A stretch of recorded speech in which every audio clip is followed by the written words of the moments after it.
ಧರ್ಮಶಾಸ್ತ್ರದಲ್ಲಿ ಎಲ್ಲಿಯೂ ಹೇಳಿಲ್ಲ. ಎಲ್ಲಿಯೂ ಕೂಡ ಹೆಣ್ಣು ಮಕ್ಕಳನ್ನ ಪುರುಷರ ದಾಸಿಯರು ಅಂತ ಹೇಳೇ ಇಲ್ಲ. ಅವಳಿಗೆ 6 ಗುಣಗಳಿರ್ಬೇಕಲ್ಲ, ಅದರಲ್ಲಿ ಕಾರ್ಯೇಶು ದಾಸಿ, ಮನೆ ಕೆಲಸದವ್ರು ಹೇಗೆ ಕೆಲಸ ಮಾಡ್ತಾರೋ ಹಾಗೆ ಮನೆಯನ್ನ ಶುದ್ಧವಾಗಿಟ್ಕೋಬೇಕಾದ್ರೆ ಹೆಣ್ಣು ಮಕ್ಕಳು ಹಾಗೆ ಇರ್ಬೇಕು ಅಂತ ಹೇಳ್ತಾರೆ ಹೊರತು ಗಂಡನಿಗೆ ದಾಸಿಯಾಗಿ ಬದುಕು ಅಂತ ಏನೂ ಹೇಳಿಲ್ಲ. ರಾಮಾಯಣದಲ್ಲೂ ಕೂಡ ಹೇಳ್ತಾರೆ, ಪುರುಷ ಮತ್ತೆ ಸ್ತ್ರೀಯರು ಪರಸ್ಪರ ಮೇಲೂ ಅಲ್ಲ ಕೀಳು ಅಲ್ಲ ಮತ್ತೆ ಸಮಾನರು ಅಲ್ಲ ಅಂತ ಹೇಳುತ್ತೆ. ಮೇಲೂ ಅಲ್ಲ ಕೀಳು ಅಲ್ಲ ಸಮಾನರು ಅಲ್ಲ, ಹಾಗಿದ್ರೇನು ಮತ್ತೆ ಇಬ್ಬರು ಸೇರಿಯೇ ಒಂದು ವ್ಯಕ್ತಿತ್ವ ಅಂತ ರಾಮಾಯಣ ಹೇಳುತ್ತೆ. ಎಷ್ಟು ಒಳ್ಳೆಯ ವಿಚಾರ ನೋಡಿ ಇದು. ಒಬ್ಬರಿಲ್ಲದಿದ್ದರೂ ಅಲ್ಲಿ ಪೂರ್ಣತೆ ಬರೋದಿಲ್ಲ. ಪರಿಪೂರ್ಣನಾದ ಗಂಡಸಾಗಬೇಕಾದ್ರೆ ಜೊತೆಗೆ ಪತ್ನಿ ಇರಬೇಕು, ಪರಿಪೂರ್ಣ ಹೆಣ್ಣಾಗಬೇಕಾದ್ರೆ ಜೊತೆಗೆ ಪತಿ ಇರಬೇಕು. ಇದು ನಮ್ಮ ಮಹಾಕಾವ್ಯಗಳು ನಮಗೆ ಹೇಳಿಕೊಡುವಂಥದ್ದು. ನಾನು ಈಗಲೇ ಒಂದು ಮಾತು ಹೇಳ್ಬಿಡ್ತೇನೆ, ದಯವಿಟ್ಟು ಮಕ್ಕಳಿಗೆ ಅಥವಾ ಮೊಮ್ಮಕ್ಕಳಿಗೆ ಇಂತಹ ವಿಚಾರಗಳನ್ನ ಹೆಚ್ಚು ಹೆಚ್ಚಾಗಿ ಹೇಳಿ. ಇವತ್ತಿನ ಸಂದರ್ಭವನ್ನ ನೋಡ್ತಾ ಇದ್ರೆ ಎಲ್ಲಿ ನಮ್ಮ ಧರ್ಮ ಸಂಸ್ಕೃತಿ ಎಲ್ಲ ಕೂಡ ನಾಶವಾಗಿ ಹೋಗುತ್ತೋ, ಅದು ನಾಶ ಆಗಲ್ಲ. ಅದು ಸನಾತನ ಧರ್ಮ ಯಾವತ್ತು ನಾಶವಾಗುವಂಥದ್ದಲ್ಲ. ಆ ಥರ ಆಗ್ಬೇಕು ಅಂತಂದಿದ್ರೆ ಯಾವಾಗ್ಲೂ ಆಗ್ಬೇಕಿತ್ತು. ಇಷ್ಟು ಸಾವಿರಾರು ವರ್ಷಗಳ ಕಾಲ ದುಡ್ಕೊಂಡು ಬರ್ಲಿಕ್ಕೆ ಆಗ್ತಾ ಇರ್ಲಿಲ್ಲ. ಆದರೂ ಆದಷ್ಟು ನಾವು ಮಕ್ಕಳಿಗೆ ಇದನ್ನ ಕಲಿಸ್ಬೇಕಾಗುತ್ತೆ.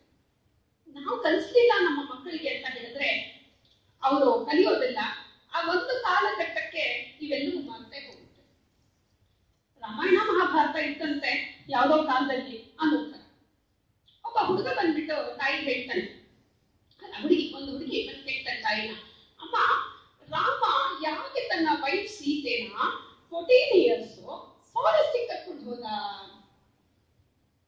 ಅಂತ ಕೇಳಿದಾಗ ತಾಯಿ ಹೇಳ್ತಾಳೆ, ಬಹುಶಃ ಆಗಿನ ಕಾಲದಲ್ಲಿ ರೆಸಾರ್ಟ್ಗಳು ಇರ್ಲಿಲ್ಲ ಅನ್ಸುತ್ತೆ, ಅದಕ್ಕೆ ಕಾಡು ಕರ್ಕೊಂಡು ಹೋದ. ನೋಡಿ, ನಮ್ಮ ಪುರಾಣ ಪಾಪ ಆಕೆನೋ ಕಾನ್ವೆಂಟ್ ಅಲ್ಲಿ ಓದೋಳು, ಏನ್ ಗೊತ್ತಾಗುತ್ತೆ, ಇಂತಹ ಪರಿಸ್ಥಿತಿ ನಾವೆಲ್ಲರೂ ಈಗ ಎದುರಿಸ್ತಾ ಇದ್ದೀವಿ. ಆ ದಯವಿಟ್ಟು ನಾನು ನಿಮ್ಮಲ್ಲೆಲ್ಲ ಕೇಳ್ಕೊಡೋದು ಅಂದ್ರೆ ಮಕ್ಕಳಿಗೆ ಆದಷ್ಟು ಇಂತಹ ವಿಚಾರಗಳನ್ನ ಹೇಳಿ. ಮತ್ತೆ ಶಿವಾಜಿಯ ತಾಯಿ ಜೀಜಾಬಾಯಿಯನ್ನ ನಾವು ನೆನೆಸ್ಕೋಬೇಕು. ಒಂದು ಶಿವಾಜಿ ಆಗಬೇಕಂದ್ರೆ ಆ ಜೀಜಾಬಾಯಿ ಎಷ್ಟು ಕಷ್ಟಪಟ್ಟಿರ್ಬೇಕು ಅದನ್ನ ನಾವು ನೆನೆಸ್ಕೋಬೇಕು. ತಾಯಿ ಆದವಳು ಏನು ಮಾಡ್ಲಿಕ್ಕೂ ಸಮರ್ಥರಿರ್ತಾರೆ. ಮಕ್ಕಳು ಹಾಳಾಗಿ ಹೋದ್ರೆ ತಂದೆನೇ ಯಾರು ಜಾಸ್ತಿ ಬೈಯಲ್ಲ, ಬೈಯೋದೇ ಅಮ್ಮಂದ್ರನ್ನ. ಏಕೆಂದ್ರೆ ಅಮ್ಮಂದ್ರಿಗೆ ಜವಾಬ್ದಾರಿ ಜಾಸ್ತಿ. ಗಂಡಸರಾದ್ರೂ ಅಷ್ಟೇ, ಸಾಧನೆ ಮಾಡ್ಕೊಂಡು ಬಂದಾಗ ಮಕ್ಕಳು ನೋಡು ನನ್ ಮಗ ಅನ್ನೋದು, ನೋಡು ನನ್ ಮಗಳು ಫಸ್ಟ್ ರ್ಯಾಂಕ್ ಬಂದಿದ್ದಾಳೆ ಅನ್ನೋದು. ತಪ್ಪು ಮಾಡಿದಾಗ ನೋಡು ನಿನ್ ಮಗ ಎಂತ ಕೆಲಸ ಮಾಡ್ಕೊಂಡು ಬಂದಿದ್ದಾನೆ ಅಂತ ಅಲ್ವಾ. ಇದನ್ನ ನಾವು ನೆಗೆಟಿವ್ ಆಗಿ ತಗೊಳ್ಳೋದು ಬೇಡ. ಯಾಕೆಂದ್ರೆ ನಮ್ಮ ಜವಾಬ್ದಾರಿ ಇದೆಯಲ್ವಾ. ಆಯ್ತು ಬಿಡಿ, ಕ್ರೆಡಿಟ್ ಕೊಟ್ಬಿಡೋಣ, ತಗೊಳ್ಳಿ, ಅವರ ಕ್ರೆಡಿಟ್ ತಗೊಳ್ಳಿ. ಆದ್ರೆ ಯಾವಾಗ ಅದು ನೆಗೆಟಿವ್ ಆಗುತ್ತೆ ಅದನ್ನ ಸರಿ ಮಾಡಬೇಕಾಗಿರೋದು ತಾಯಿದ್ರೆ ತಾನೆ, ಆ ಜವಾಬ್ದಾರಿ ನಮ್ದಲ್ವಾ. ಹಾಗಾಗಿ ಆಗ್ಲೇ ಯಾರು ಹೇಳಿದ್ರು, ಹೆಣ್ಮಕ್ಳೇ ಸ್ಟ್ರಾಂಗ್ ಗುರು ಅಂತ ಹೇಳಿ. Physically, mentally and emotionally women are very strong according to science. Science ಕೂಡ ಅದನ್ನು ಹೇಳುತ್ತೆ. ಒಂದು ಸಣ್ಣ ಉದಾಹರಣೆ ಹೇಳ್ಬಿಡ್ತೀನಿ. ಈಗ ಯಾರ ಮನೆಯಲ್ಲಾದ್ರೂ ಗಂಡಸರಿಗೆ ಜ್ವರ ಆ ಥರ ಏನಾದ್ರು ಅನಾರೋಗ್ಯ ಆದ್ರೆ ಸುಮ್ಮನೆ ಹೋಗಿ ಮಲಗಿರ್ತಾರೆ ಅಲ್ವಾ. ಹೆಣ್ಮಕ್ಳೆಲ್ಲ ಸೇವೆಯನ್ನು ಮಾಡ್ತಾರೆ. ನಾವು ಏನ್ ಮಾಡ್ತೀವಿ ಹೇಳಿ, ಮೈಗ್ರೇನು, ತಲೆನೋವು 2 ಸಲ ಮುನ್ಸ ಬಿಡಲ್ಲ, ಜೊತೆಗೆ ಜ್ವರನೂ ಬಂದಿರುತ್ತೆ, ಕೈಕಾಲಗಳೆಲ್ಲ ನೋಯ್ತಾನೆ ಇರುತ್ತೆ. ಏನ್ ಮಾಡ್ತೀವಿ, ಡೋಲೋ 650 ಸಾಕ ರೋಗಕ್ಕೂ ಮದ್ದು ಅಂತಾರಲ್ಲ, ಮದ್ದು ಅಂತಾರಲ್ಲ, ಹಾಗೆ ಡೋಲೋ 650 ತಗೋ, ನನ್ನ ಬಾಡಿ ನಾನು ಕೆಲಸ ಮಾಡು. ಅದು ಈಗಿನ ಕಾಲದಲ್ಲಿ ಅಷ್ಟೊಂದೇನಿಲ್ಲ, ಯಾಕಂದ್ರೆ ಗಂಡಸರು ಕೂಡ ತುಂಬಾ ಕೇರ್ ಮಾಡ್ತಾರೆ, ಇಲ್ಲ ಅಂತ ಹೇಳ್ಬಾರ್ದು ನಾವು. ಆದ್ರೆ ವಸ್ತುಸ್ಥಿತಿ ಅದೇನೆ ಅಲ್ವಾ. ನಾನು ಮೊದಲೇ ಒಂದು ಡಿಸ್ಕ್ಲೇಮರ್ ತಗೊಂಡ್ಬಿಟ್ಟಿದ್ದೀನಿ. ಏನಂದ್ರೆ ಪ್ರತಿಯೊಬ್ಬ ಏನು ಯಶಸ್ವಿ ಮಹಿಳೆಯರಿಂದ ಒಬ್ಬ ಪುರುಷ ಇರ್ತೇನೆ ಅಂತ ಹೇಳ್ತಿದ್ದೀನಿ ನಾನು ಆಲ್ರೆಡಿ. ಖಂಡಿತ ಅದು ಪರಸ್ಪರ ಸಹಕಾರ ಇಲ್ಲದೆ ಇದ್ರೆ ಯಾರಿಗೂ ಸಾಧನೆ ಮಾಡೋಕೆ ಸಾಧ್ಯನೇ ಇಲ್ಲ. ಪರಸ್ಪರ ಸಹಕಾರ ಬೇಕೇ ಬೇಕು. ಒಂದು 15 ದಿವಸ ನಾನು ಏನು ಬರೀಲಿಲ್ಲ ಅಥವಾ ನನ್ನ ಸ್ಟಡಿ ಟೇಬಲ್ ಹತ್ರ ಹೋಗ್ಲಿಲ್ಲ ಅಂದ್ರೆ ನಮ್ಮ ಮನೆಯಲ್ಲಿ ಲಿಫ್ಟ್ ತಗೊಳ್ತಾರೆ ನಮ್ಮ ಮಾಸ್ಟ್ರು. ಆ ತರ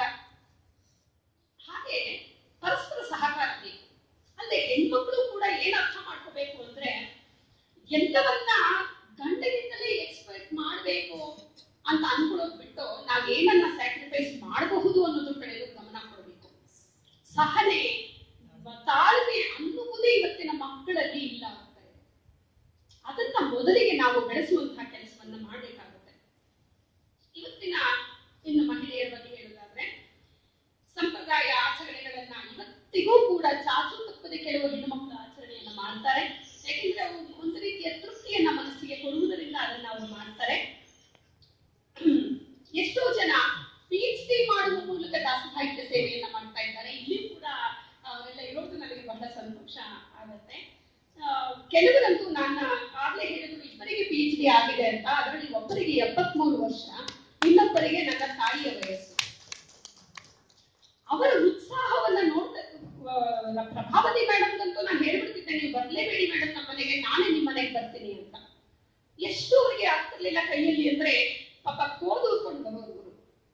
ನನಗೆ ತುಂಬಾ ಬೇಜಾರಾಗೋದು, ಇಷ್ಟು ಕಷ್ಟಪಟ್ಟು ಮಾಡ್ಬೇಕು ಅಂತ ಇದ್ದಾರಲ್ಲ ಅಂತ.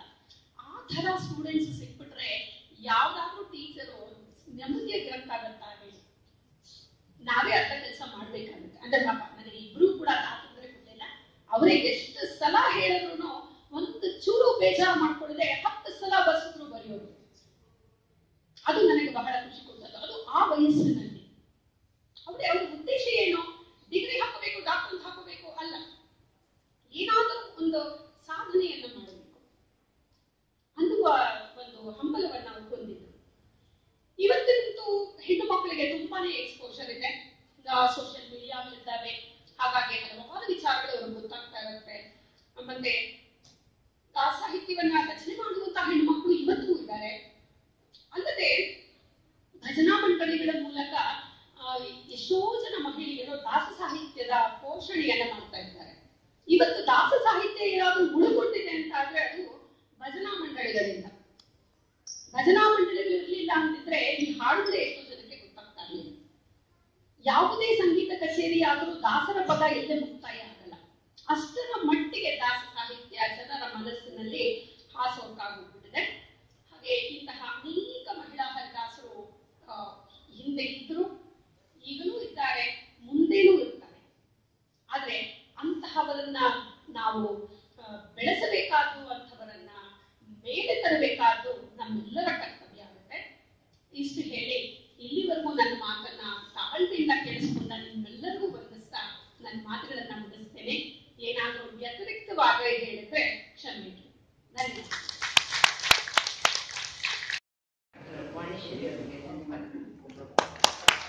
ಅವರು ಮುಖ್ಯವಾದ ಮಾತುಗಳನ್ನು, ಕಿವಿ ಮಾತುಗಳನ್ನು, ಸೂಚನೆಗಳನ್ನು ನಮಗೆ ನೀಡಿದರು. ಅರ್ಥವಿಲ್ಲದೆ ಅನುಸರಿಸಬೇಡಿ. ಅದು ದೇಶೀಯವಾದರೂ ಸರಿ, ವಿದೇಶೀಯವಾದರೂ ಸರಿ. ಪಾಶ್ಚಾತ್ಯರ ಅನುಕರಣೆ ಮಾಡುತ್ತಾ ನಮ್ಮತನವನ್ನ ನಾವು ಬದಿಗೊತ್ತಾ ಇದ್ದೀವಿ. ನಮ್ಮತನ ಏನಿದೆ ಅನ್ನೋದು ನಮ್ಗೆ ಅರ್ಥವಾಗಬೇಕು. ಅದಕ್ಕೆ ಪೂರಕವಾದದ್ದಾದರೆ ಅನುಸರಿಸೋಣ. ಅದು ನಮ್ಮನ್ನು ಇನ್ನಷ್ಟು ಬೆಳೆಸುತ್ತೆ ಅಂದರೆ ಅನುಸರಿಸೋಣ. ಅರ್ಥವಿಲ್ಲದೆ ಅದೇ ಆಧುನೀಕರಣದ ಮುಖವಾಡ ಅಂತ ನಾವು ಅದನ್ನ ಅನುಸರಿಸಿ ನಮ್ಮತನವನ್ನ ಹತ್ತಿಕೊಳ್ಳೋದು ಬೇಡ. ಅವರ ಕಿವಿ ಮಾತು ತುಂಬಾ ಚೆನ್ನಾಗಿತ್ತು. ಜೊತೆಗೆ ಮಹಿಳೆಯರಿಗೆ ಅವರು ಕೊಟ್ಟ ಒಂದು ಸೂಚನೆ ತುಂಬಾ ಮಹತ್ವಪೂರ್ಣದ್ದು ಅಂತ ನನಗನ್ನಿಸ್ತು. ಮನೆಯಲ್ಲಿ ಮಕ್ಕಳಿಗೆ ಏನಾದರೂ ಆದ್ರೆ ನಮ್ಮ ಕಡೆ ಬೆರಳು ತೋರಿಸ್ತಾರೆ. ಒಳ್ಳೇದಾದ್ರೆ ಅದರ ಗೌರವವನ್ನು ತೆಗೆದುಕೊಳ್ಳೋದಕ್ಕೆ ಮನೆಯ ಉಳಿದ ಸದಸ್ಯರು ತಯಾರಿರ್ತಾರೆ. ಇದಕ್ಕೆ ಕಾರಣ ನನಗೆ ಹೀಗೆ ಹೊಳೆಯುತ್ತೆ. ತಾಯಿಯಾದವಳು 9 ತಿಂಗಳು ಮಗುವನ್ನ ತನ್ನ ಹೊಟ್ಟೆಯಲ್ಲಿ ಜೋಪಾನ ಮಾಡುವಾಗ ತನ್ನ ವಿಚಾರವನ್ನು ಗೊತ್ತಿಲ್ಲದೆ ಆ ಜೀವಕ್ಕೆ ದಾರಿ ನಡೆದಿರ್ತಾಳೆ. ಅದಕ್ಕೆ ಒಬ್ಬ ಮಹಿಳೆ ಕಲಿತ್ರೆ, ಒಬ್ಬ ಮಹಿಳೆ ಸುಸಂಸ್ಕೃತಳಾದ್ರೆ ಒಂದು ವಿಶ್ವವಿದ್ಯಾಲಯ ತೆರೆದಂತೆ. ಯಾಕಂದ್ರೆ ಮೊದಲಿಗೆ ಹೊಟ್ಟೆಯಲ್ಲಿದ್ದ ಮಗು ತಾಯಿಯ ಎಲ್ಲ ಸಂಸ್ಕಾರವನ್ನು ಮತ್ತು ವಿಚಾರವನ್ನು ಅರಗಿಸಿಕೊಂಡೇ ಭೂಮಿಗೆ ಬರುತ್ತೆ. ಅಲ್ಲಿಯೇ ಮಗುವಿಗೆ ತಾಯಿಯ ಭಾವನೆಗಳು ಅರ್ಥವಾಗೋದಿಕ್ಕೆ ಶುರುವಾಗುತ್ತಂತೆ. ಅದಕ್ಕೆ ಒಬ್ಬರು ಹೇಳಿದ್ರು, ಜಗತ್ತಿನಲ್ಲಿ ತಾನು ಅರಗಿಸಿಕೊಂಡ ಆಹಾರವನ್ನ ಇನ್ನೊಂದಕ್ಕೆ ಕೊಡುವವಳು ತಾಯಿ ಮಾತ್ರ, ಉಳಿದು ಯಾರಿಗೂ ಅದು ಇಲ್ಲ. ಆ ಹೆಚ್ಚುಗಾರಿಕೆ ನಮಗಿದೆ, ಜೊತೆಗೆ ಜವಾಬ್ದಾರಿಯೂ ಇದೆ. ನನ್ನಲ್ಲಿ ಬಂದ ವಿಕಾಸ ನನ್ನ ಮಗುವಿನಲ್ಲಿ ದುಪ್ಪಟ್ಟಾಗಿ ಹರಿಯುತ್ತೆ. ಅದು ಜವಾಬ್ದಾರಿಯೂ ಹೌದು, ನಿಸರ್ಗ ನಮಗೆ ಕೊಟ್ಟ ಕೊಡುಗೆಯೂ ಹೌದು. ಇದು ಒಂದು ರೀತಿ ಗೌರವದಿಂದ ಸ್ವೀಕಾರ ಮಾಡಿದ್ರೆ ಮೇಡಮ್ ಹೇಳಿದ್ದು ಹಾಗೆ ಅಂತ ನನ್ಗನ್ನಿಸ್ತು.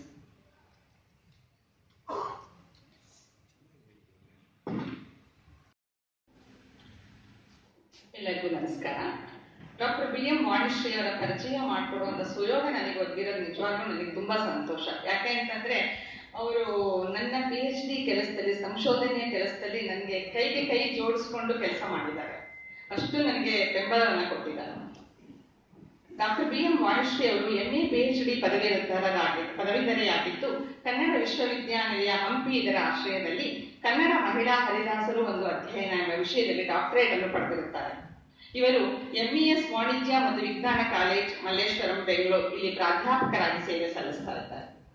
ತುಳಸಿ ಕೀರ್ತನ ಮಂಜರಿ ಮತ್ತು ವ್ರತಕಥಾ ಮಾಲಿಕೆ ಹರಿದಾಸ ಭಾವದೀಪ್ತಿ 2018, ಕನ್ನಡ ಮಹಿಳಾ ಹರಿದಾಸರು ಒಂದು ಅಧ್ಯಯನ ಎಂಬ ಗ್ರಂಥಗಳನ್ನು ರಚಿಸಿ ಪ್ರಕಟ ಮಾಡಿದ್ದಾರೆ.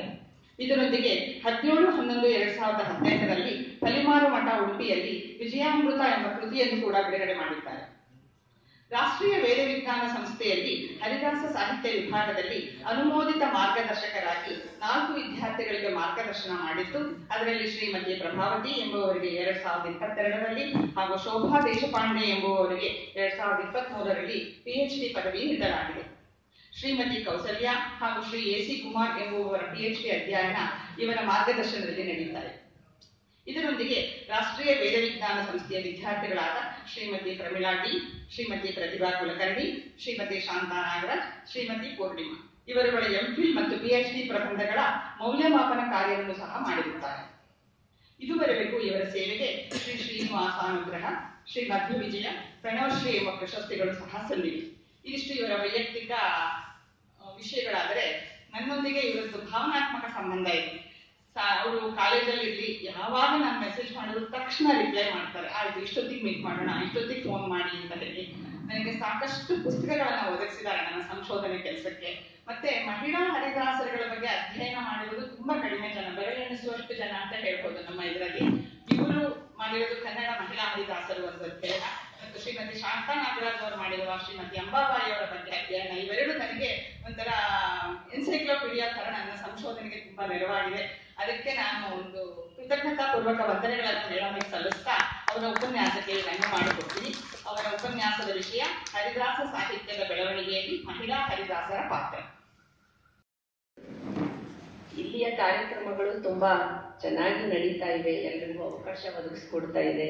ಅವ್ರು ಹೇಳಿದ ಹಾಗೆ ಅದು ನಿಜ. ಆದರೆ ಕಾರ್ಯಕ್ರಮ ಮಿಸ್ ಆಯ್ತು ಅಂತ ದಯವಿಟ್ಟು ಯಾರು ಬೇಜಾರು ಮಾಡ್ಕೋಬೇಡಿ. ಗಾಯತ್ರಿ ಅವರು ಆ ಕಾರ್ಯಕ್ರಮವನ್ನ ಯೂಟ್ಯೂಬ್ನಲ್ಲಿ ಅಪ್ಲೋಡ್ ಮಾಡಿ ಎಲ್ರಿಗೂ ಸಿಗೋ ಹಾಗೆ ಮಾಡಿದ್ದಾರೆ. ಮಾನವ ಜನ್ಮ ದೊಡ್ಡದು, ಅದ ಹಾನಿ ಮಾಡಲು ಬೇಡಿ ಹುಚ್ಚಪ್ಪಗಳಿರ ಎಂಬ ಪುರಂದರದಾಸರ ಹಾಡು ಜನಜನಿತವಾದದ್ದು. ಹಾಗೆ ಧರ್ಮವೇ ಜಯವೆಂಬ ದಿವ್ಯ ಮಂತ್ರ, ಮರ್ಮವನರಿತು ಮಾಡಲು ಬೇಕು ತಂತ್ರ ಎಂಬಂತಹ ಮಹಾ ಸಾಲುಗಳನ್ನು ಮಾನವನ ಸಾರ್ಥಕ ಬದುಕುವಿಕೆಗಾಗಿ ದಾಸರು ಮಹಾ ಮಂತ್ರದಂತೆ ನಮಗೆ ದಯಪಾಲಿಸಿದ್ದಾರೆ. ಹಸಿದು ಬಂದವರಿಗೆ ಆಶನವೀಯಬೇಕು, ಶಿಶುಗಳಿಗೆ ಪಾಲ್ಬೆಣ್ಣೆ ನಡೆಸಬೇಕು, ಹಸನಾದ ಭೂಮಿಯನ್ನು ದಾರ ಎರೆಯಲು ಬೇಕು, ಭಾಷೆ ಕೊಟ್ಟರೆ ಮಾತು ನಿಜವಿರಬೇಕು. ದಾಸವಾಣಿಯಲ್ಲಿ ಬರುವ ಈ ಎಲ್ಲ ಸಾಲುಗಳು ಮನುಷ್ಯನ ಕರ್ತವ್ಯಗಳನ್ನು ವಿವರಿಸುತ್ತಾ ಕೊನೆ ಸಾಲಿನಲ್ಲಿ ಭೂಮಿಯನ್ನು ಹಸನಾಗಿಡುವುದರ ಮಹತ್ವವನ್ನು ಸಾರುತ್ತವೆ. ದಾಸರುಗಳು ಯಾವುದನ್ನು ಹೇಳಿಲ್ಲ, ಭೌತಿಕ ಅಭೌತಿಕ, ಆಧ್ಯಾತ್ಮ ಪಾರಮಾರ್ಥಿಕ ಯಾವ ವಿಷಯವನ್ನೂ ಬಿಟ್ಟಿಲ್ಲ. ಪ್ರತಿಯೊಬ್ಬ ಸಾಮಾನ್ಯ ಮನುಷ್ಯನಿಗೂ ಅರ್ಥವಾಗುವ ಹಾಗೆ ಬಿಡಿಸಿ ತೊಳೆದಿಟ್ಟು ಹೋಗಿದ್ದಾರೆ. ನಾವೀಗ ಅವನ್ನು ಅನುಸರಿಸಬೇಕಷ್ಟೆ. ಹಾಗೆ ಭೂಮಿಯನ್ನು ಹೇಗೆ ಹಸನಾಗಿಡಬೇಕು ಎನ್ನುವುದನ್ನು ಸಾರಿ ಹೇಳಿದ್ದಾರೆ. ನಮ್ಮ ಭೂಮಿಯನ್ನು ಹಸನಾಗಿಡುವುದರ ಮೂಲಕ ನಮ್ಮ ಪರಿಸರವನ್ನು ಹೇಗೆ ಸಂರಕ್ಷಿಸಿಕೊಳ್ಳಬೇಕು ಆ ಕುರಿತು ಕೆಲ ಟಿಪ್ಸ್ಗಳನ್ನು ಶ್ರೀಮತಿ ವಿಶಾಲಾಕ್ಷಿ ಶರ್ಮಾ ಈಗ ನೀಡುತ್ತಾರೆ.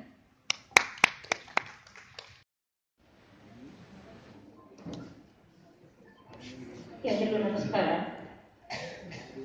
ಇವತ್ತು ಅನ್ನಿಸ್ತಾ ಇದೆ ಇದು ಮಹಿಳಾ ದಿನಾಚರಣೆ ಅಂತ.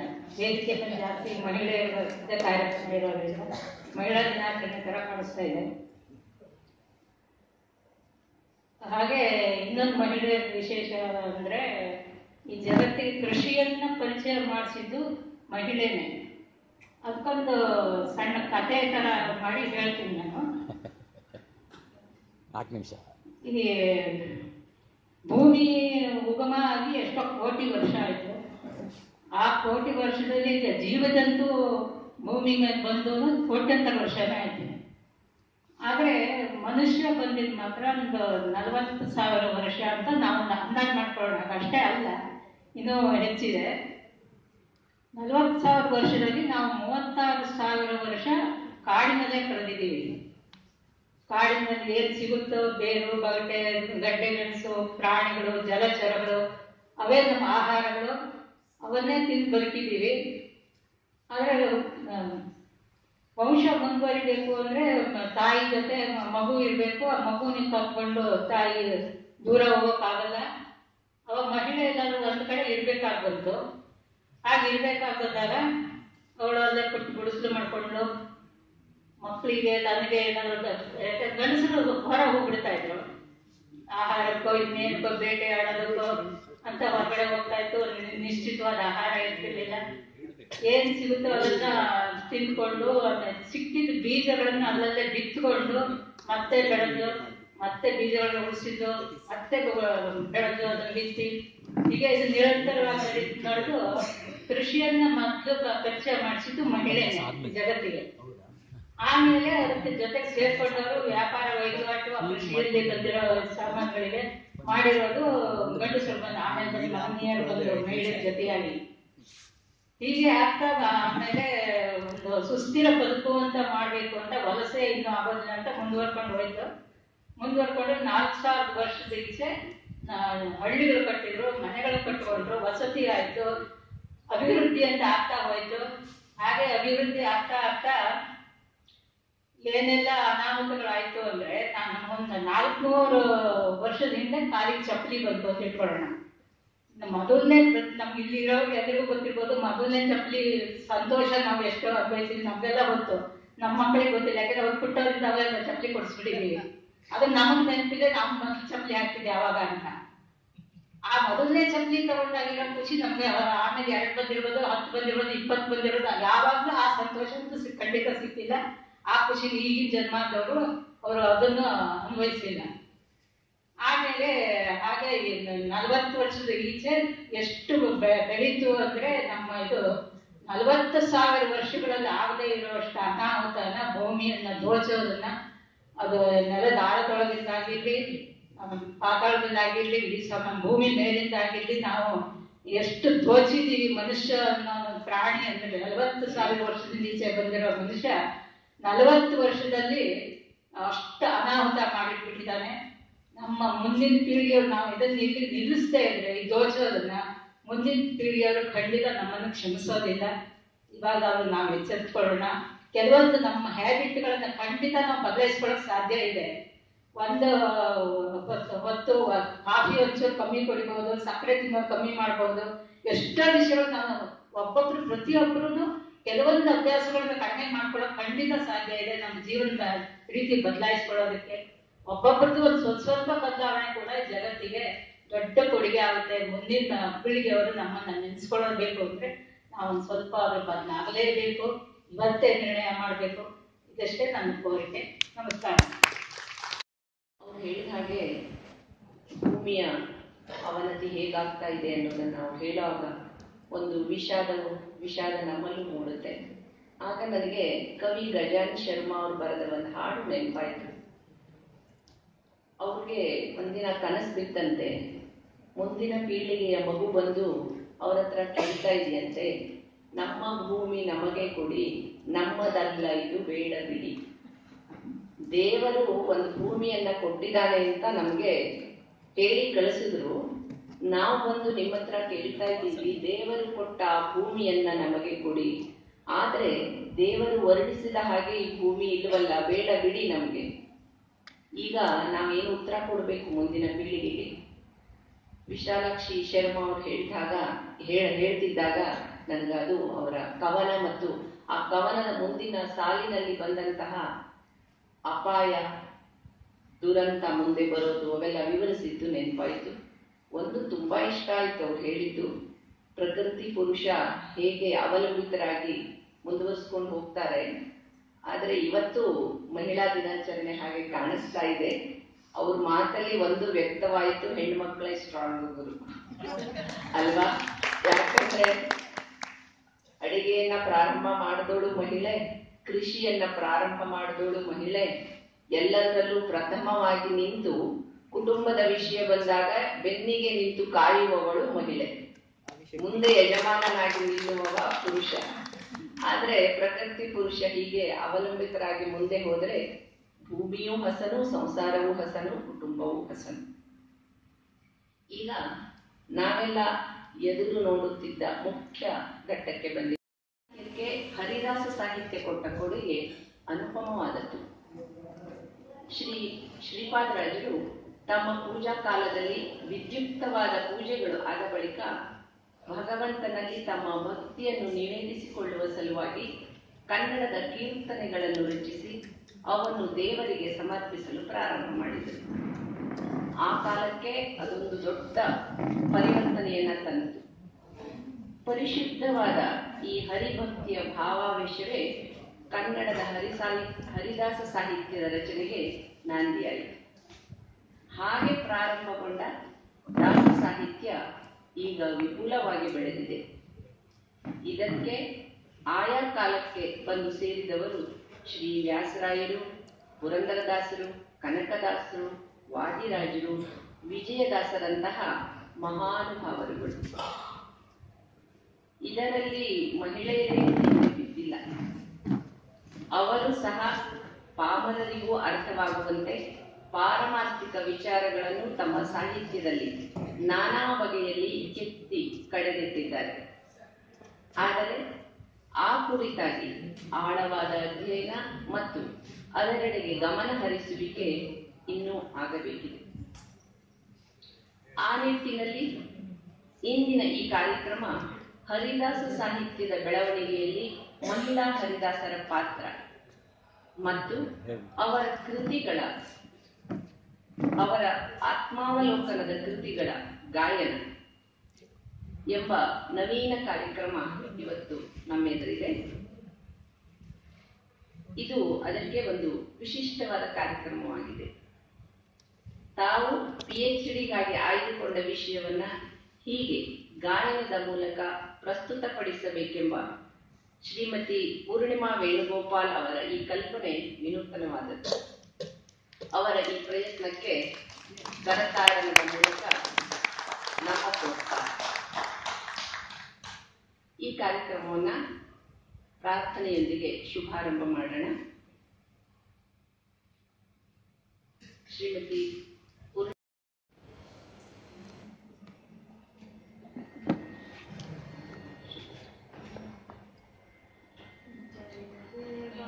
ಜಯ ದೇವ ಶ್ರೀ ಗಣಪತಿ ರಾಯ, ಜಯಕಾರಕ ಭಯಹಾರಕ ಓಂಕಾರಕಾಯ. ಜಯ ದೇವ ಶ್ರೀ ಗಣಪತಿ ರಾಯ, ಜಯಕಾರಕ ಭಯಹಾರಕ ಓಂಕಾರಕಾಯ. ಜಯ ದೇವ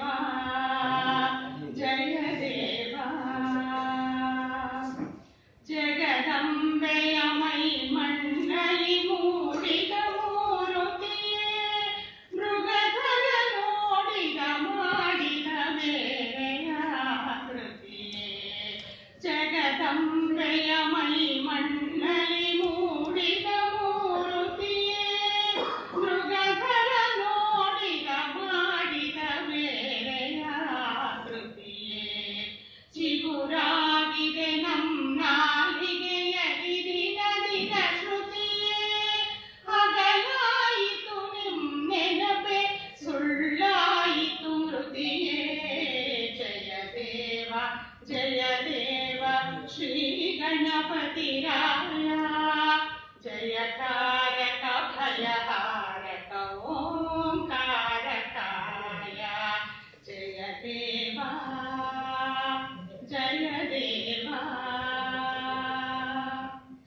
ಗಣನಾಯಕ ಕವಿಗಾಯಕ ಜನತ್ರಾಯಕ ಸಿರಿಯೇ ಗುಣವರ್ಧಕ ಕಲಮರ್ದಕ ಸುರಸ್ಪರ್ಶಕ ದೊರೆಯೇ ಗಣನಾಯಕ ಕವಿಗಾಯಕ ಜನತ್ರಾಯಕ ಸಿರಿಯೇ ಗುಣವರ್ಧಕ ಕಲಮರ್ದಕ ಸುರಸ್ಪರ್ಶಕ ದೊರೆಯೇ ಅಣು ಅಣು ತೃಣರೇಣು ಗುಣಗಣವೆಂದರಿಯೇ ಅಣು ಅಣು ತೃಣರೇಣು ಗುಣಗಣವೆಂದರಿಯೇ ಕ್ಷಣ ಕ್ಷಣವೂ ನಾ ಸಿದ್ಧನು ನಿಮ್ಮೊಂದಿ ಬೆರೆಯೇ ಜಯ ದೇವ ಶ್ರೀ ಗಣಪತಿ ರಾಯ ಜಯಕಾರಕ ಭಯಹಾರಕ ಓಂಕಾರಕಾಯ ಜಯ ದೇವ ಜಯ ದೇವ ಜಯ ದೇವ ಜಯ ದೇವ.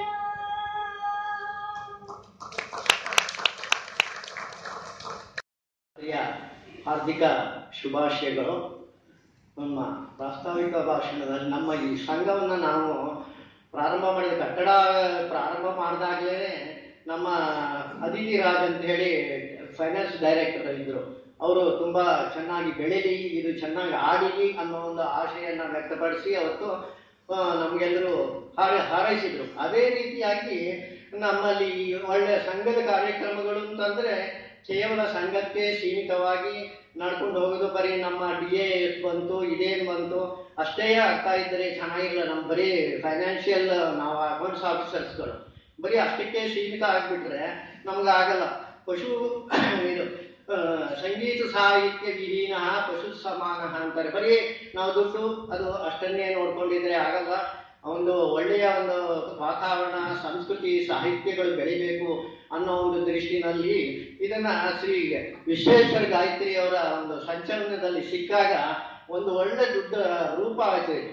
ನನಗೆ ಒಂದು ಸತಿ 6-7 ವರ್ಷದ ಕೆಳಗಡೆಗೆ VG ಪಂಡಿತ್ ಅವರು ನನ್ನನ್ನು ಒಂದು ಸತಿ ಕರೆದ್ರು, ಇನ್ವೈಟ್ ಮಾಡಿದ್ರು ಇಲ್ಲಿಗೆ. ನಾವೊಂದು ಒಳ್ಳೆ ಕಾರ್ಯಕ್ರಮಗಳು ಮಾಡ್ತಾ ಇದ್ವಿ, ಬನ್ನಿ ಅಂತ. ಸರ್ ಏನೇನಿರುತ್ತೆ ಅಂದರು. ಏನೇನು ಬೇಕು ಎಲ್ಲ ಇರುತ್ತೆ ನಿಮಗೆ. ಬೆಳಿಗ್ಗೆ ಸಾಹಿತ್ಯ ಇರುತ್ತೆ, ಮಧ್ಯಾಹ್ನ ಸಂಗೀತ ಇರುತ್ತೆ, ಊಟ ಇರುತ್ತೆ, ಅದಾದ್ಮೇಲೆ ಆರೋಗ್ಯ, ಆಮೇಲೆ ಆಧ್ಯಾತ್ಮ. ಮನೆಗೆ ಹೋಗುವಷ್ಟೊತ್ತಿಗೆ ನೀವು ಆಧ್ಯಾತ್ಮ ತಗೊಂಡು ಕ್ಲೀನ್ ಹೋಗ್ಬೋದು. ಅಂತಹ ಒಳ್ಳೆಯ ಕಾರ್ಯಕ್ರಮ ಅಂತ. ಆ ಕಾರ್ಯಕ್ರಮಗಳನ್ನ ನಾವು ನಡೆಸ್ಕೊಳ್ತಾ ನೋಡ್ಕೊಳ್ತಾ ಫಸ್ಟ್ ಟೈಮ್ ಬಂದೆ ಅವರ ಒಂದು ಇನ್ವಿಟೇಷನ್ ಮೇರೆಗೆ. ಆಮೇಲೆ ಗಾಯತ್ರಿ ಅವರು ನಮ್ಮನ್ನು ಪ್ರತಿ ಸತಿ ಇನ್ವೈಟ್ ಮಾಡ್ತಾ ಇದ್ದಾರೆ, ನಾವು ಬರ್ತಾ ಇದ್ದೀವಿ. ಮುಂದೆ ಮಿಸ್ ಮಾಡಿದ್ರೆ ಎಷ್ಟೊಂದು ಕಳ್ಕೊಳ್ತಾ ಇದ್ವಲ್ಲ ಅನ್ನೋ ಒಂದು ಇದು ನಮಗೆ ಆಗ್ತಾ ಇತ್ತು.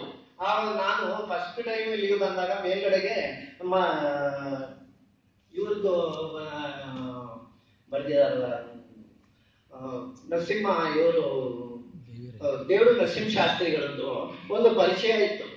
ನನಗೆ ಕೇಳಿ ಅದನ್ನ ಥ್ರಿಲ್ ಆಗ್ಬಿಟ್ಟೆ ನಿಜವಾಗ್ಲೂ. ಅಂತಹ ವ್ಯಕ್ತಿಗಳ ಒಂದು ಪರಿಚಯನ ಇವರು ಮಾಡಿಸ್ಕೊಟ್ಟಿದ್ದಾರೆ ಅಂತ. ಅದು ಒಂದೇ ಕಾರ್ಯಕ್ರಮ ಅಲ್ಲ, ಇಲ್ಲಿ ತುಂಬಾ ಒಳ್ಳೊಳ್ಳೆ ಕಾರ್ಯಕ್ರಮಗಳನ್ನ ನಡೆಸ್ಕೊಡ್ತಾ ಬರ್ತಾ ಇದ್ದಾರೆ ಇವರು. ನಮ್ಮ ಈ ಒಂದು ಸಂಘದ ಒಂದು ಕಟ್ಟಡದಲ್ಲಿ ನಮ್ಮ ಗಾಯತ್ರಿ ಅವರ ಒಂದು ಇದರ ಸಂಚಾಲಕತೆ ಒಳಗೆ ಎಷ್ಟು ಒಳ್ಳೊಳ್ಳೆ ಕಾರ್ಯಕ್ರಮಗಳಿದ್ರೆ ನಾವು ಮಿಸ್ ಮಾಡ್ತೀವಲ್ಲ ಕೆಲಸಕ್ಕೆ, ಅವಾಗ ತುಂಬಾ ಬೇಜಾರಾಗತ್ತೆ. ಇದರಲ್ಲಿ ಗಜಾನನ್ ಶರ್ಮಾ ಅವರದ್ದು ಆಗಿದೆ. ಆಮೇಲೆ ವಿಶ್ವೇಶ್ವರ ಭಟ್ರು ವಿಜಯವಾಣಿ ಇವ್ರದ್ದು ಬಂದಿತ್ತು.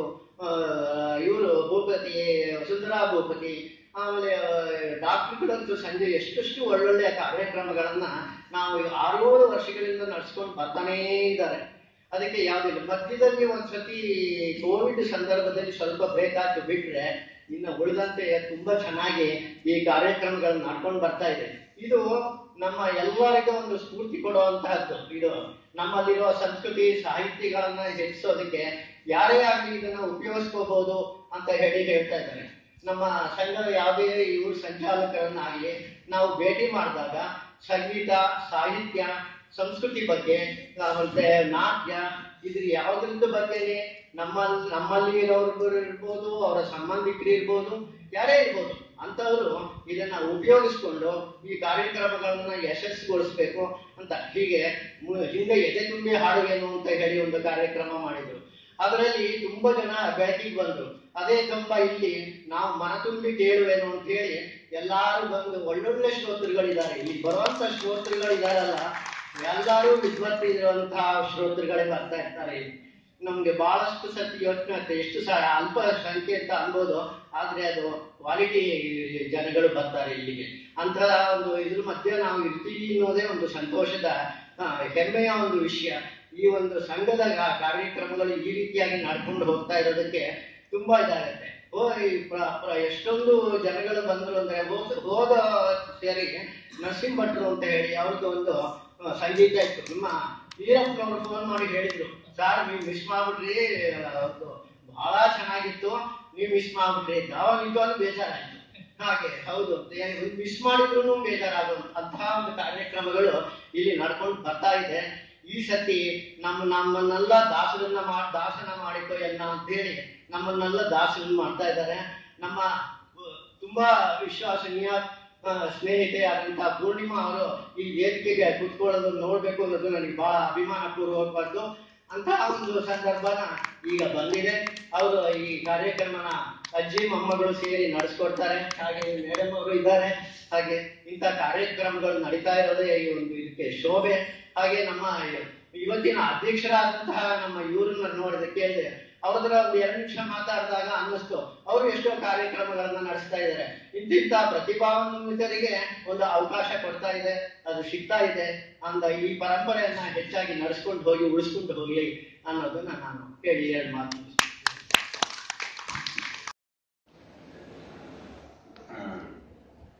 ಈ ದಾಸ ಸಾಹಿತ್ಯದ ಬಗ್ಗೆ ಎಷ್ಟು ಚೆನ್ನಾಗಿ ಮೇಡಮ್, ದಾಸ ಸಾಹಿತ್ಯ ನನಗೆ ಬಹಳ ಒಂದು ತುಂಬಾ ಹೆಮ್ಮೆ ಕೊಡುವಂತ ವಿಚಾರ. ಮತ್ತೆ ನಾನು ಅದರ ಬಗ್ಗೆ ನಾನು ಸಹ ಇನ್ವಾಲ್ವ್ ಆಗಿದ್ದೇನೆ. ನನ್ನದು ಒಂದು ಅಲ್ಪ ಸೇವೆ ಮಾಡೋಕ್ಕೆ ನಾನು ಸ್ವಲ್ಪ ಪ್ರಯತ್ನ ಪಡ್ತಾ ಇದ್ದೀನಿ. ನಾನು ಕೆಲವು ಕೃತಿಗಳನ್ನ ರಚನೆ ಮಾಡಿದ್ದೀನಿ, ಅದಕ್ಕೆ ರಾಗ ಸಂಯೋಜನೆಯನ್ನು ಮಾಡಿದ್ದೀನಿ. ನರಸಿಂಹ ವೆಂಕಟ ಅನ್ನೋ ಒಂದು ಅಂಕಿತನಾಮದಲ್ಲಿ ಬಂದಿದೆ. ನಾನು ಸುಮ್ಮನೆ ಈಗ ಮೇಡಮ್ ಅವ್ರಿಗೆ ಯಾವುದೋ ಒಂದು ನಾನು ಏನ್ ಕಳ್ತೀನಿ ಅದ್ರ ಬಗ್ಗೆ ಕ್ರಿಟಿಕಲ್ ಆಗಿ ಅನಾಲಿಸಿಸ್ ಮಾಡೋದು, ಅದ್ರ ಬಗ್ಗೆ ಬರೆಯೋದು. ತುಂಬಾ ಯಾವತ್ತಾರು ತುಂಬಾ ಬಂದಿತ್ತು ಮನಸ್ಸೊಳಗಡೆ ಅಂದ್ರೆ ದೇವ್ರನ್ನ ಚೆನ್ನಾಗಿ ವರ್ಣನೆ ಮಾಡೋದು. ಆಮೇಲೆ ದೇವ್ರು ನಿನಗೇನ್ ಗೊತ್ತು, ನಿನಗೇನು ಗೊತ್ತಿಲ್ಲ ಅಂತ ದೇವ್ರನ್ನು ಬೈಯೋದು. ನೀನೆಂತಾನೆ ದೇವ್ರು ನ್ಯಾಯ ನಿಂದು ಕರ್ಣನ್ಗೆ ಆತರ ಮಾಡಿದೆ, ನಿನ್ನ ಸ್ವಂತ ಬಂದ ನಿನ್ನ ಫ್ರೆಂಡ್ ಕುಚೇಲನ್ಗೆ ನೀನೇನ್ ಮಾಡಿದೆ, ಈ ತರದ್ದೆಲ್ಲ ನನಗೇನ್ ಬರುತ್ತೋ ಅದು ನಾನು ಬರಿಬೇಕಾದ್ರೆ ನಂದು ಹ್ಯಾಂಡ್ ರೈಟಿಂಗ್ ತುಂಬಾ ಚೆನ್ನಾಗಿದೆ. ಅದೇನೋ ನನ್ನ ಇಂಕ್ ಪೆನ್ ಉಪಯೋಗಿಸ್ತೀನಿ, ಕನ್ನಡ ಇಂಗ್ಲಿಷ್ ಎರಡೂ ಚೆನ್ನಾಗೆ ಬರೆಯೋದು, ಮುದ್ದಾಗಿ ಬರೀತೀನಿ. ಬಟ್ ಬರವಣಿಗೆಯಲ್ಲಿ ಏನ್ ಅಡಕವಾಗಿದೆ ಅದು ಗೊತ್ತಿಲ್ಲ ನನಗೆ, ಆದ್ರೂ ಬರೀತೀನಿ. ಆ ಬರ್ದಿದ್ದಕ್ಕೆ ನನಗೆ ಹಿಂದ್ಗಡೆ ಅಂಕುಶ ನನ್ನ ಪ್ರೂಫ್ ರೀಡಿಂಗ್ ಮಾಡೋದು ನನ್ನ ಹೆಂಡತಿ.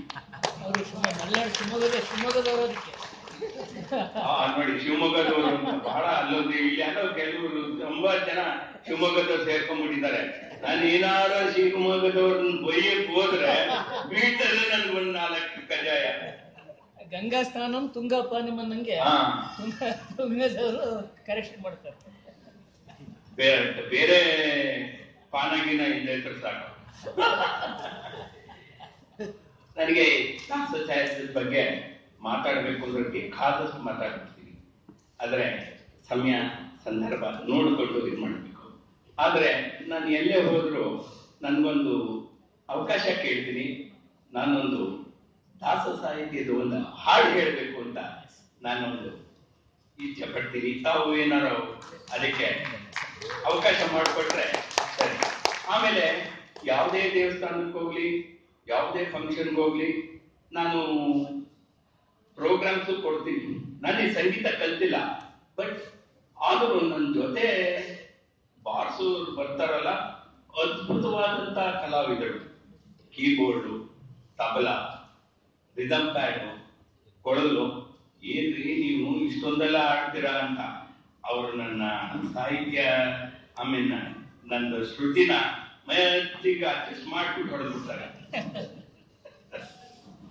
ಸೊ ಇವತ್ತು ಶನಿವಾರ ಆದ್ದರಿಂದ ಶ್ರೀನಿವಾಸ ದೇವರ ಮೇಲೆ ಒಂದು ದೇವರ ನಮ್ಮ ಹೇಳ್ತೀನಿ. ತಾವು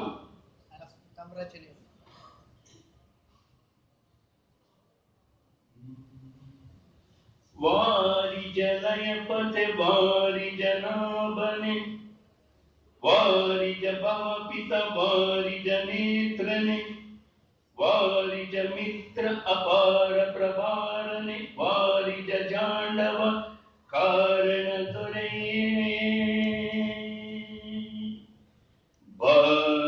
ಬಾರಯ್ಯ ಬಾಬ ಭಕ್ತರ ಪ್ರಿಯ ಶ್ರೀನಿವಾಸ ರಾಯ ವಾರಿಜ ಲಯಪತೆ ವಾರಿಜ ನಾಭನೆ ವಾರಿಜ ಭವ ಪಿತ ವಾರಿಜ ನೇತ್ರನೆ ವಾರಿಜ ಮಿತ್ರ ಅಪಾರಣ ಪ್ರಭ ವಾರಿಜ ಜಾಂಡವ ಕಾರಣ ದೊರೆಯೇ ಬಾರಯ್ಯ ಬಾ ಬಾ ಬಾ ಬಾ ಬಾ ಬಾ ಭಕ್ತರ ಪ್ರಿಯ ಶ್ರೀನಿವಾಸರಾಯ ಮಾರ ಜನಕ ಮುಕುತರುಡೆಯ ದೇವಯ್ಯ ಜಿಯ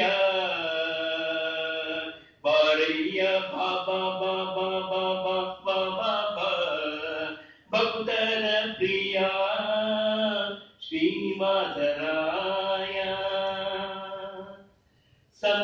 ಸಂದಾನವೇರಿ ಬಪ್ಪರಂಗ ದೇವೋ ತುಂಗ ನಂದ ನಂದನ ಹರಿಮದ ಭಂಗ ಕರುಣಾಪಾಂಗ ಸಿಂಧು ಶಯನ ಸುಂದರಾಂಗ ನರಸಿಂಗ ಕಂದ ವಿರಂಚಿಯು ನಂದಿವಾನ ಅಮರೇಂದ್ರ ಸನಕ ಸನಂದನಾದಿ ಮುನಿ ವೃಂದದಿಂದ ದಿಂದಿಮಿಗೆದು ನಿಂದಾಡಲು ಆನಂದದಿ ಮನೆಗೆ ಬಾರಯ್ಯ ಬಾ ಬಾ ಬಾ ಬಾ ಬಾ ಬಾ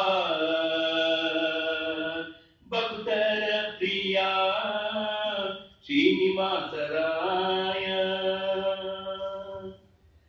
ಜಗಜ್ಜನ್ಮಾದಿಕರ್ತ ಗೋವಿಂದ ಉದರದಿ ಲೋಕವ ಲಘುವಾಗಿ ಧರಿಸಿದ ಮುಕುಂದ ಭಕ್ತರ ಮನೆಗೆ ಜಲ ಜಲಗಿಸುತ್ತ ಒಳವ ಕಂದ ನಿಗಮಾವಳಿಯಿಂದ ಅಗಲಿತ ಮುನಿಗಳು ನಗತಗ ಮೃಗ ಶಶಿ ಗಗನ ಮಂದ್ಯಾದರು ಸೊಗಸಾಗಿ ಬಗೆ ಬೊಗಳುತ್ತಲಿ ಬೇಗ ಚಿಗಿ ಚಿಗಿ ತಾಡ ಮುಗುಳು ನಗೆಯ ಮುರುಗ ಗಿರಿವಾಸ ಬಾರಯ್ಯ ಬಾ ಬಾ ಬಾ ಬಾ ಬಾ ಬಾ ಭಕ್ತರ ಪ್ರಿಯ ಶ್ರೀನಿವಾಸ ರಾಯ ತಡ ಮಾಡಬೇಡವು ಏನಲ್ಲ ವಾಕು ಆಲಿಸು ಎನ್ನೊಡೆಯ ಗೋಪಾಲ ವಿಠಲ ದೇವ ಪರಾಕು ನೀಡು ಭಕ್ತ ವತ್ಸಲ ಶೀಲಕುಮೀನಲ್ಲ ಮೊಡುವಿನೊಳಗೆ ಗರ್ಜ ಮರುಳಲಾಕ್ಷಣ ಮಡದಿಗೆ ಹೇಳದೆ ದುಡುದೇ ಬಂದು ಇದಿದ್ದು ನಕನ ಬಾಯಿ ಕಳೆದು ಬಿಡಿಸಿದನು ಸಡಗರದಲ್ಲಿ ರಮೆ ಕೊಡವಿಯೊಳಗೂಡಿ ಬಾರಯ್ಯ ಬಾಬಾ ಬಾಬಾ ಬಾಬಾ ಬಾಬಾ ಬಾ ಭಕ್ತರ ಪ್ರಿಯ ಶ್ರೀನಿವಾಸರಾಯ ಭಕ್ತರ ಪ್ರಿಯ ಶ್ರೀನಿವಾಸರಾಯ